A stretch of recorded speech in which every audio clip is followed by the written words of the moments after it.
dalam waktu 7 hari semenjak diputus dari pengadilan, jaksa akan mengajukan sikap pendapatnya. Dan saya pastikan jaksa dalam waktu dekat akan segera mengajukan banding.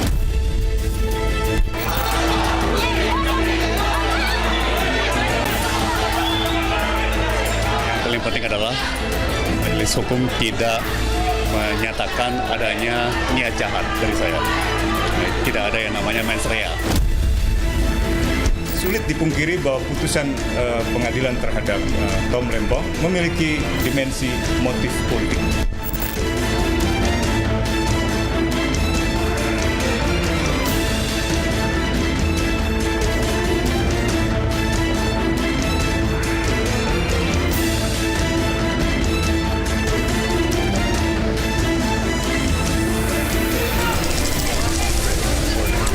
Kita semua mengikuti proses persidangan ini dengan akal sehat.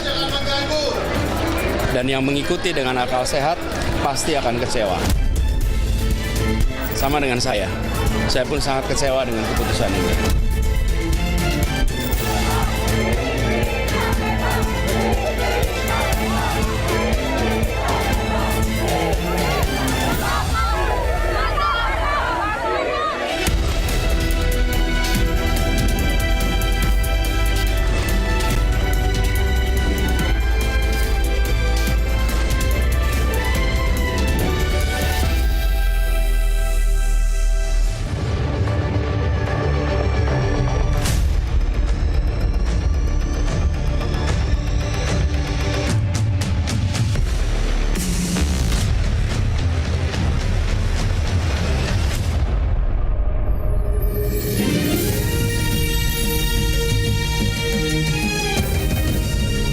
Disiarkan langsung dari studio MNC Conference Hall iNews Tower Jakarta.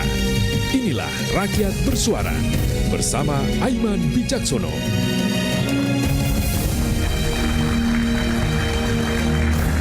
Sebuah peristiwa langka terjadi dalam lembaga peradilan Indonesia. Terdakwa korupsi Thomas Trikasih Lembong alias Tom Lembong dipenjara meski terbukti tidak menerima aliran dana Rp1 pun. Bahkan ia juga dikenai denda Rp750 juta. Hakim mengatakan tidak ada niat jahat alias mens rea. Tagar Justice for Tom Lembong pun menggema. Janggal dari 6 menteri perdagangan yang pernah menjabat selama Presiden Jokowi 10 tahun. Hanya Tom Lembong yang dijerat pidana korupsi. Apakah pengadilan ini kemudian yang dikatakan sebagai tempat mencari keadilan adalah sebuah jawaban? Tentu kita akan tunggu nanti bersama. Dan benarkah Tom dikriminalisasi dengan dalil memperkaya korporasi? Saya Aiman Wicaksono, inilah Rakyat Bersuara.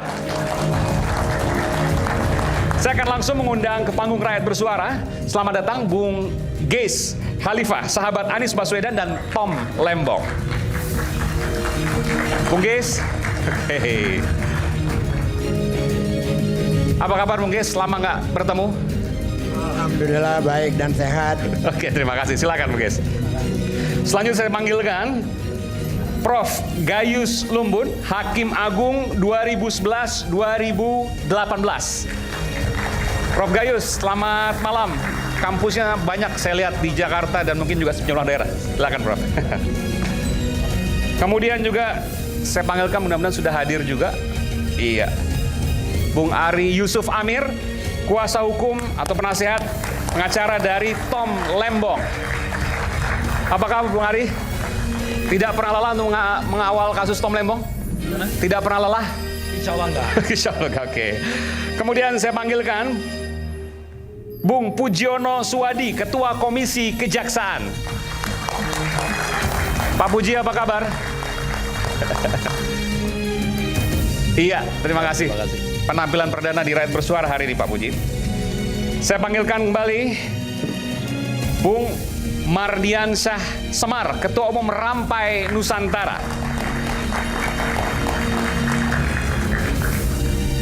Oke, saya pikir mau lompat lagi kayak Bang Rocky, enggak ya? Dan Bung Ferry Amsari, pakar hukum tata negara. Bung Ferry, apa kabar? Viral di mana-mana dunia akhirat. Kapan edisi khusus membuktikannya? Oke, ada membuktikan, nanti kita buktikan. Selanjutnya bersama para mahasiswa hadir Komisaris Jenderal Polisi Purnawirawan Ugro Seno, Wakapolri 2013-2014. Pak Ugro, selamat malam Jenderal. Dan juga Bung Yudi Purnomo, aktivis anti korupsi dan mantan penyidik KPK. Oke, terima kasih. Dan saya langsung menuju ke Gubernur DKI 2017-2022 dan juga sahabat Tom Lembong. Mas Anies Baswedan sudah bergabung, Mas Anies? Sudah bergabung. Assalamualaikum. Waalaikumsalam warahmatullahi wabarakatuh. Terima kasih Mas Anies Baswedan bersedia untuk di Rakyat Bersuara. Ini ada di kanan kiri kita. Kita bisa melihat Mas Anies nih, jelas. Sehat Mas Anies? Alhamdulillah waras. Waras, oke. Itu yang saya mau tanyakan. Mas Anies mengatakan ada 4 poin. Yang pertama, siapapun yang menggunakan akal sehat pasti akan kecewa melihat hasil sidang Tom Lembong. Anda bisa jelaskan Mas Anies? Jadi saya menyampaikan kekecewaan itu bukan semata-mata karena Tom Lembong adalah sahabat, tapi karena proses hukum ini menyentuh akar yang lebih dalam dari sekedar seorang satu terdakwa. Jadi kekecewaan itu lahir dari rasa keadilan yang tercederai, dari akal sehat yang tidak dihormati bahkan disepelekan, dan dari kecemasan bahwa proses hukum seperti ini bisa bergulir tanpa kendali moral apalagi logika publik. Saya beri ilustrasi. Kita menyaksikan 23 kali sidang terbuka, disorot publik, diikuti media, dan disusun dengan runtutan fakta. Tapi ketika vonis itu jatuh, seolah-olah 23 persidangan itu seperti tidak terjadi. Seakan kesaksian para ahli, audit yang cacat, bukti yang tidak ada aliran dana, tidak ada mens rea, tidak ada niat jahat. Dan itu diungkapkan juga di dalam putusan hakim.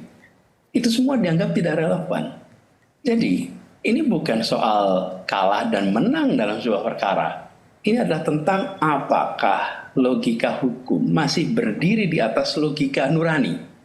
Nah, yang membuat saya kecewa, bahkan terkejut, terguncang adalah bila seseorang seperti Tom Lembong saja, yang selama hidupnya itu dikenal bersih, terbuka, sangat hati-hati dalam kebijakan, dan proses pengadilannya disorot semua media, rekamannya ada semua, dilihat tanpa ada kendala akses, itu bisa dihukum tanpa dasar yang kokoh. Betapa rawannya jutaan warga negara lain yang tidak punya nama besar, yang tidak punya sorotan media, yang tidak punya akses pembelaan. Jadi kekecewaan ini bukan hanya soal keadilan untuk Tom Lembong, tapi ini seperti cermin bagi kita semua bahwa demokrasi tanpa akal sehat, hukum tanpa integritas hanya akan menyisakan rasa takut, bukan menghadirkan ketertiban. Dan dalam negara yang sedang kita bangun bersama, rasa takut itu bukan pondasi yang sehat.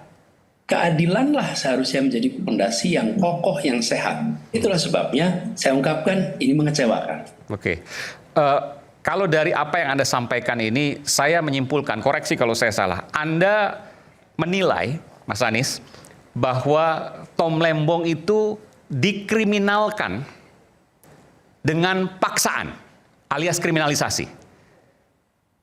Jadi begini, ketika begitu banyak pihak menyebut, termasuk saya katakan ada unsur kriminalisasi, ini bukan tuduhan sembarangan ya. Yang saya maksud di sini adalah hukum itu digunakan bukan untuk mencari kebenaran, tapi hukum itu digunakan untuk menjebak seseorang yang dari awal tidak punya niat jahat. Dan kita tahu dalam hukum pidana, unsur paling mendasar adalah adanya mens rea atau niat jahat. Nah, dalam perkara ini, bahkan dalam putusan hakim pun dikatakan tidak ditemukan mens rea dari Tom Lembong. Tidak ada motif memperkaya diri, tidak ada motif mencari keuntungan pribadi, tidak ada aliran dana, tidak ada hubungan bahkan dengan para pelaku usaha yang dituduhkan. Bahkan dia baru kenal orang-orang itu semua ketika proses pemeriksaan, proses pengadilan. Dan tidak ada niat untuk merugikan keuangan negara. Terus pertanyaannya kemudian, Lalu apa yang sebenarnya jadi kriminal? Tom Lembong menjalankan tugasnya sebagai menteri, bertanggung jawab pada sektor perdagangan sebagai pembantu presiden. Mohon maaf, saya potong sebentar. Mohon maaf. Kalau kemudian yang digunakan, saya harus adil juga di sini, yang digunakan oleh jaksa, deliknya adalah memperkaya orang lain, memperkaya pihak ketiga. Bagaimana kemudian itu dijawab terkait dengan kriminalisasi ini? Ya, dan ini adalah satu hal yang saya rasa kita perlu tengok kembali. Hakim bisa merasakan mensreanya ada nggak di situ? Kalau nggak ada, itu yang tadi saya sebut. Kita mencari pasal-pasal yang penting bisa mempidanakan. Disitulah kemudian diperlukan yang disebut sebagai rasa keadilan. Kalau sekedar mencari apa pasal yang bisa dikenakan, saya rasa ada begitu banyak orang yang bisa dikenai. Ada banyak sekali. Jadi saya ingin kembalikan kepada hal yang paling mendasar yang hakim pun menyatakan tidak ada niat jahat, tidak ada mens rea. Nah ini yang kemudian mengkhawatirkan. Dan kalau boleh saya teruskan ya. Kebijakan stabilitas harga pangan, menyelamatkan pasokan, kemudian menghindari krisis sosial. Ini sesuatu yang dilakukan dalam kebijakan yang terbuka. Ada regulasinya dan bertindak berdasarkan batas kewenangannya. Sekarang bayangkan, jika seseorang bisa dihukum hanya karena dia mengambil keputusan yang tujuannya menyelamatkan kepentingan masyarakat luas yang barangkali tidak populer, maka yang dikriminalkan di sini bukanlah pelanggaran hukumnya, tapi yang dikriminalkan adalah keberanian mengambil tanggung jawab. Nah, inilah yang akan membuat banyak orang kemudian berpikir ulang untuk berada dalam posisi pemegang tanggung jawab. Karena orang yang disebut ini sebagai pengambil kebijakan yang dikriminalkan, dia akan menjadi rujukan bagi yang lain. Oleh karena itu, bila ini dibiarkan, ini akan punya dampak pada iklim ketakutan bagi para pengambil keputusan publik. Birokrat akan cenderung diam. Biarlah harga naik, biarlah rakyat rumit, biarlah kesulitan mereka. Kenapa? Nah, kalau saya menyelamatkan dan kemudian kebijakan sebagai bentuk tanggung jawab justru berujung pada kriminal, buat apa? Semua akan ragu, semua akan tidak berani ambil keputusan. Apa efeknya? Negara kehilangan nyali untuk bertindak melindungi rakyat ketika rakyat membutuhkan perlindungan. Kenapa? Karena unsur negara yang bertindak untuk melindungi tidak memiliki rasa aman dalam mengambil keputusan di saat itu. Jadi kembali lagi, ini bukan soal seorang Tom Lembong saja, tapi ini tentang keberanian kita untuk berkata bahwa orang yang jujur, orang yang tidak punya niat jahat, tidak boleh dihukum hanya karena mengambil keputusan yang mungkin tidak disukai oleh sebagian orang, atau di kemudian hari di-judge ulang yang kehilangan konteksnya, bahkan kehilangan substansi, niat jahatnya tidak ada. Ini menjadi ini, Bung Aiman. Ya. Saya mencatat juga, saya agak serius untuk menanyakan ini, Mas Anies. Mudah-mudahan Anda tidak terkejut dengan pertanyaan saya. Dari apa yang Anda sampaikan, terkesan ada pemaksaan di sini. Apakah saya boleh menanyakan kepada Anda bahwa Anda berpikir ada invisible hand, ada kekuatan besar yang mendorong kasus ini berjalan? Kita tidak berani berspekulasi tentang siapanya, ya. Tetapi kita menyaksikan ada keanehan-keanehan di sini. Bukan siapa, tapi adakah itu? Kita belum bicara pada siapa. Kalau kita lihat peristiwa yang terjadi ya, Bung Aiman, bila memang ini semua mendasarkan kepada seluruh fakta yang disampaikan di persidangan, mengapa seluruh fakta itu tidak dipertimbangkan ya oleh hakim? Kenapa ya hakim tidak memberi pertimbangan itu semua? Seakan-akan dakwaan dan putusan itu seperti sama. Lalu buat apa 23 kali sidang? Sederhana sekali, bukan? Ada kejanggalan. Dan tidak tahu kejanggalan itu terjadi karena apa. Dan saya rasa panelis yang di sana akan bisa memiliki informasi, bukan hanya status data, tapi perspektif terkait proses yang sesungguhnya terjadi di pengadilan-pengadilan. Saya membaca kegelisahan Mas Anies. Termasuk juga pernyataan terakhir Mas Anies waktu di sidang terakhir, ketika Mas Anies menyampaikan, ketika ini didiamkan, ketika penguasa kekuasaan mendiamkan hal-hal seperti ini, maka negara akan runtuh. Bisa dijelaskan Mas Anies? Ya, karena begini. Jadi kalau kita perhatikan ya, ketika ada ketidakpastian hukum seperti sekarang, maka bayangkan orang-orang yang akan melakukan investasi di Indonesia. Mereka melihat di mana ada kepastian hukum. Dan Tom Lembong ini barangkali salah satu sedikit kasus, mungkin satu-satunya kasus di mana peristiwa tersangka korupsi diberitakan di media internasional. Bung Eman nanti bisa lihat listnya banyak sekali. Dan berita-beritanya itu justru mempertanyakan dakwaan terhadap Tom Lembong. Ini Indonesia ini bukan negara paling bersih di dunia. Kita punya masalah korupsi. Dan dunia itu kalau dengar ada orang tertangkap korupsi di Indonesia itu bukan barang yang aneh. Tapi ketika Tom Lembong diperiksa, muncul berita begitu banyak mempertanyakan ini. Jadi kita lihat satu internasional. Yang kedua, bagi para kaum profesional yang terlibat dengan kegiatan pemerintah, mereka kan berpikir ulang. Bila terlibat dalam kebijakan-kebijakan pemerintah, dan kemudian ada konsekuensi keuntungan di pihak lain dan tidak ada niat jahat, lalu akibat ada keuntungan pihak lain dianggap merugikan keuangan negara, buat apa berkiprah bersama pemerintah kalau kemudian masalah ini? Yang ketiga, bayangkan best talent kita yang hari ini berada di dunia internasional, yang semua sedang belajar, yang sedang berkarya. Kita semua ingin best brain itu kembali, dan best brain itu terlibat dalam membangun Indonesia. Dan ketika melihat mereka seperti ini, lah, Tom Lembong saja yang orang bisa bekerja di mana saja di seluruh dunia, memilih pulang, memilih bekerja di Indonesia, memilih bekerja untuk pemerintah, untuk rakyat, dan kemudian muncul situasi seperti ini. Pesannya itu pesan yang keliru. Itulah sebabnya penting bagi pemerintah untuk melihat peristiwa ini. Bukan semata-mata soal Tomnya saja, tapi konsekuensi yang terjadi akibat putusan ini itu amat besar dan menyangkut lintas sektor. Belum lagi mereka yang hari ini berada di pemerintahan. Melihat putusan ini, ada begitu banyak kebijakan yang menguntungkan pihak lain, tapi tidak ada mens rea, tidak ada niat jahat. Maksudnya menguntungkan pihak lain?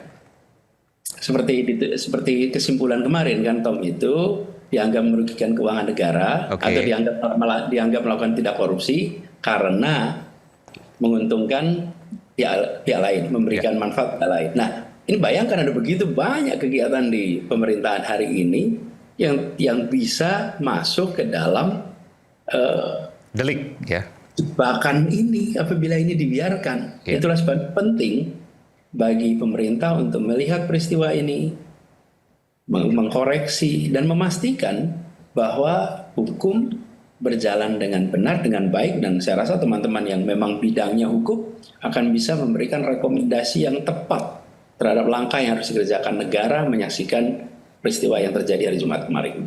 Terakhir Mas Anies, biasanya orang kalau sahabatnya, jangankan teman ya, sahabat yang lebih dekat saja ketika ia menjadi terdakwa kasus korupsi, maka ramai-ramai meninggalkan.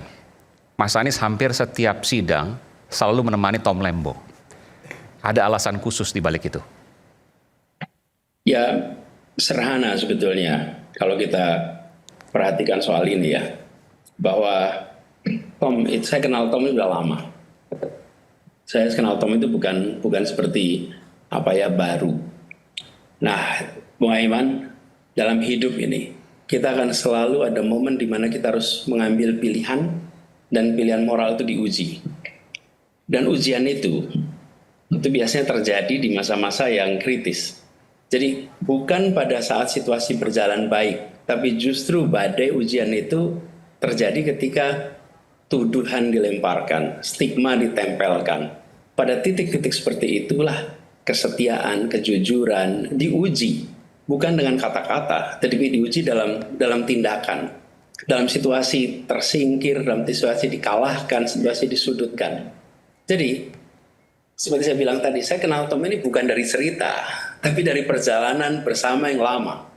20 tahun saya kenal dengan Tom. Dan dia orang yang sangat hati-hati dalam ambil keputusan, sangat serius menjaga integritas, dan punya keberanian moral untuk berkata tidak hanya ketika orang banyak setuju, tapi ketika orang tidak setuju pun dia memilih menyampaikan pandangannya. Kita bekerja bersama, kita berpikir bersama, dan saya menyaksikan sendiri bagaimana dia menempatkan kepentingan publik di atas kenyamanan pribadinya. Contohnya? Jadi bayangkan kalau kita bicara tentang kepentingan, beliau memimpin BKPM. Di sisi lain dia adalah pimpinan sebuah perusahaan yang terkait bidang investasi. Tapi lihat apa yang terjadi. Dia bisa memisahkan itu semua. Boleh dicek rekornya. Dia justru menempatkan kepentingan negara di atas kepentingan dirinya. Dan inilah yang menjadi banyak orang yang menceritakan kepada saya secara langsung pengalaman berinteraksi dengan kepala BKPM yang selalu menempatkan kepentingan negara dan tidak pernah menempatkan institusi yang menjadi miliknya. Jadi ketika situasi seperti ini muncul, mungkin banyak orang yang menjauh. Tapi justru ketika ditempa dengan cobaan berat seperti ini, saya pilih untuk mendampingi. Dan saya percaya di saat seperti itulah seorang sahabat, seorang manusia, seorang warga negara yang pegang nilai keadilan akan terus hadir. Karena keadilan itu bukan hanya soal sistem, tapi juga soal keberanian untuk tetap melihat manusia sebagai manusia, bukan sebagai label. Dan Anda Mas Anies, berdiri bersama Tom, saya tegaskan nih, saya berdiri bersama Tom bukan karena dia tanpa celah ya. Tidak ada manusia yang tanpa celah. Tapi saya berdiri bersamanya karena saya tahu bahwa dalam perkara ini ada ketidakadilan yang diperlakukan pada dirinya. Dan ketika keadilan belum hadir, maka kesetiakawanan bukan kelemahan. Kesetiakawanan adalah keberanian untuk tetap berdiri di sisi yang benar meski dalam kesunyian dan meski dalam kehadiran. paling terakhir saya ingin tanya kepada Anda pesimis bahwa di sidang-sidang berikutnya, apakah itu banding ataukah kasasi bahkan PK nanti, Tom Lembong bisa bebas karena pasti akan diputus bersalah, atau bisa sebaliknya? Saya optimis bahwa masih banyak orang-orang baik dalam sistem peradilan kita.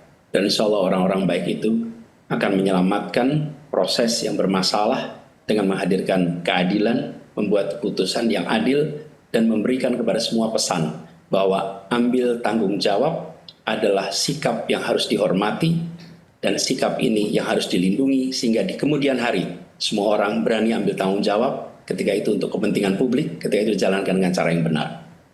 Demikian jawaban saya. Baik, terima kasih Mas Anies Baswedan, sahabat Tom Lembong. Meskipun terdakwa kasus korupsi, tidak serta-merta menjauh, dan juga Gubernur DKI Jakarta 2017-2022. Terima kasih Mas Anies, sehat selalu dan tetap waras tadi seperti yang Mas Anies sampaikan. Terima kasih sekali lagi. Terima kasih Aiman. Sama-sama. Kita kembali saat lagi, tetaplah bersama kami di Rakyat Bersuara.